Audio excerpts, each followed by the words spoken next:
High everyone, আসসালামু আলাইকুম। Welcome back to my channel Notasi kitchen.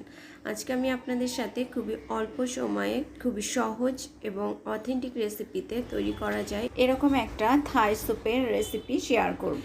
রেসিপিটা তৈরি করা যেরকম সহজ এবং সময়ও লাগে খুব অল্প, কিন্তু রেসিপিটা একেবারেই অথেন্টিক। আর রেসিপিটা তৈরি করা সহজ হলেও এটি কিন্তু কালার এবং টেস্টের ক্ষেত্রে রেস্টুরেন্ট স্টাইলের থাই স্যুপ থেকে কোনো অংশেই কম না। আর রেসিপিটা তৈরি করার জন্য আপনার হায়েস্ট 15 থেকে 20 মিনিটের মতো সময় লাগবে। আর রেসিপিটা তৈরি করা এতটাই সহজ যে কেউ খুব সহজেই তৈরি করে নিতে পারবে। চলুন তাহলে চলে যাই মূল রেসিপিতে। আমি একটা লেমন গ্রাস নিয়েছি এবং নিচের দিকটাকে এভাবে থেতলে নিয়ে আমি এভাবে কয়েকটা টুকরা করে এটাকে কেটে নিয়েছি।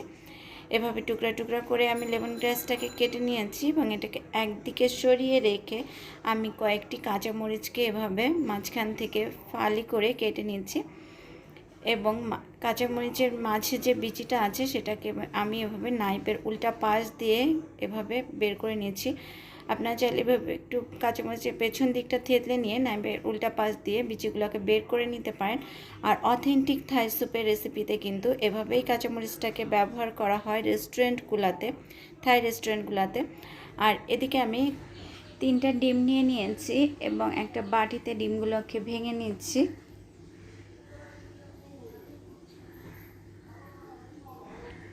আমি প্রথমে 3টা ডিমকে একটা বাটিতে ভেঙে নিলাম এবং এখন আমি যেই পাত্রে থাই স্যুপটা চুলায় বসিয়ে দেব একেবারে সেই পাত্রটাই ব্যবহার করছি।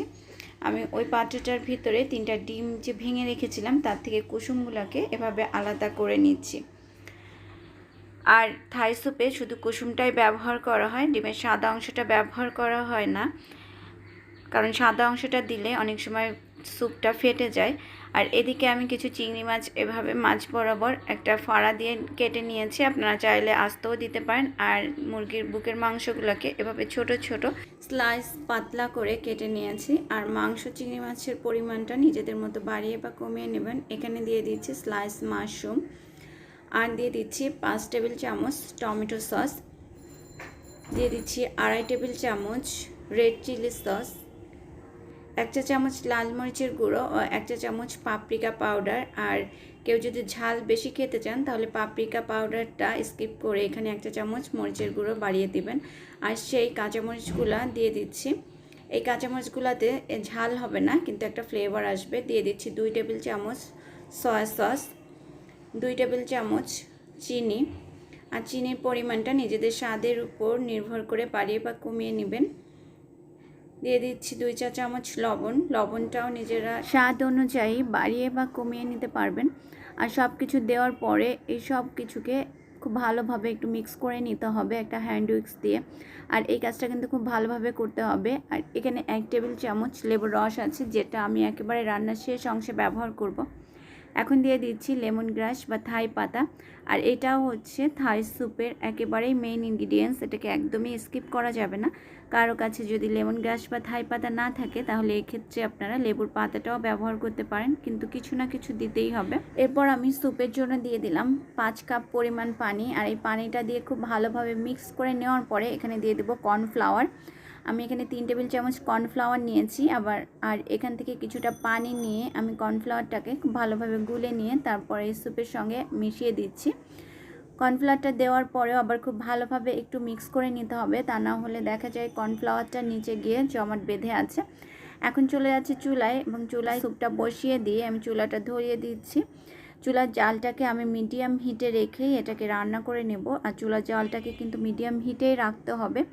আপনি যদি ফুল হিটে এটাকে রান্না করতে যান তাহলে কিন্তু স্যুপটা ফেটে যাওয়ার অনেক সময় সম্ভাবনা থাকে, সেজন্য আমরা এটাকে মিডিয়াম হিটেই রান্না করে নেওয়ার চেষ্টা করব। আর স্যুপটা চুলায় দেওয়ার পরে বলক আসার আগ পর্যন্ত কিন্তু আমাদেরকে অনবরত এভাবে নাড়তে হবে, কারণ এটা অনবরত যদি আমরা না নাড়ি তাহলে কিন্তু এটার যে কর্নফ্লাওয়ারটা আছে সেটা নিচে গিয়ে দলা পেকে যাবে এবং স্যুপটা দলা বেঁধে যাবে। তাই বলক আসার আগ পর্যন্ত আমাদেরকে এটা নেড়ে যেতে হবে। আর দেখতেই পাচ্ছেন আমার স্যুপটাতে বলক চলে এসেছে। এখন আমি একটু চেক করেও নিচ্ছি যে স্যুপটাতে লবণ চিনি সব কিছু ঠিকঠাক মতো আছে কি না, আপনারাও চেক করে নেবেন। আর এই বলক আসার পরে আর বেশিক্ষণ রান্না করতে হবে না, 2-3 মিনিট রান্না করলেই আমাদের স্যুপটা হয়ে যাবে। আর এর মধ্যে আমাদের চিকেনটাও খুব ভালোভাবে সিদ্ধ হয়ে যাবে। আর নামানোর ঠিক 2-1 মিনিট আগে আমি এই যে লেবুর রসটা রেখেছিলাম সেই লেবুর রসটা দিয়ে দিচ্ছি। দিয়ে আমি আর চুলায় 2-1 মিনিটের মতো রাখবো, রেখে আমি স্যুপটাকে নামিয়ে নেব। আর লেবুর রসটা দেওয়ার পরে কিন্তু বেশিক্ষণ চুলায় রাখা যাবে না, এতে লেবুর রসে যে ভিটামিন সিটা আছে সেটা নষ্ট হয়ে যাবে। এখন স্যুপটা হয়ে গেছে, আমি চুলাটা অফ করে দিচ্ছি এবং চুলা থেকে নামিয়ে নিচ্ছি।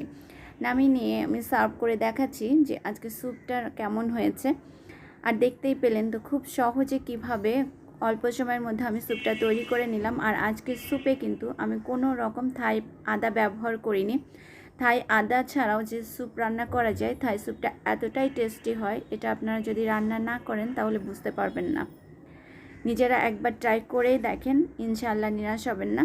আর আমার আজকের রেসিপিটা যদি আপনাদের কাছে ভালো লেগে থাকে তাহলে অবশ্যই আমার চ্যানেলটাকে সাবস্ক্রাইব করবেন, একটা লাইক দিবেন এবং ফ্রেন্ডস অ্যান্ড ফ্যামিলির সাথে শেয়ার করতে কিন্তু ভুলবেন না। আর এরই মধ্যে কিন্তু আমি স্যুপটা সার্ভও করে ফেলেছি, দেখতেই পাচ্ছেন কত সুন্দর হয়েছে আমার স্যুপটা। এটা দেখতে যতটা সুন্দর হয়েছে, ট্রাস্ট মি এটা খেতে তার থেকেও অনেক অনেক অনেক টেস্টি হয়েছিল। আপনারা একবার হলেও বাসায় ট্রাই করবেন এবং ফ্যামিলিকে এটা করে খাইয়ে নিজের প্রশংসা কুড়িয়ে নেবেন যে এত সুন্দর থাই স্যুপ যে বাসায় বসেও তৈরি করে খাওয়া যায়। এটা যদি আপনি তৈরি না করেন কিন্তু বুঝতেই পারবেন না। তো আজ এই পর্যন্তই, সবাই ভালো থাকবেন, সুস্থ থাকবেন। ইনশাআল্লাহ দেখা হবে নেক্সট এপিসোডে নতুন কোনো ভিডিও নিয়ে আপনাদের সামনে হাজির হব। ততক্ষণ পর্যন্ত আল্লাহ হাফেজ।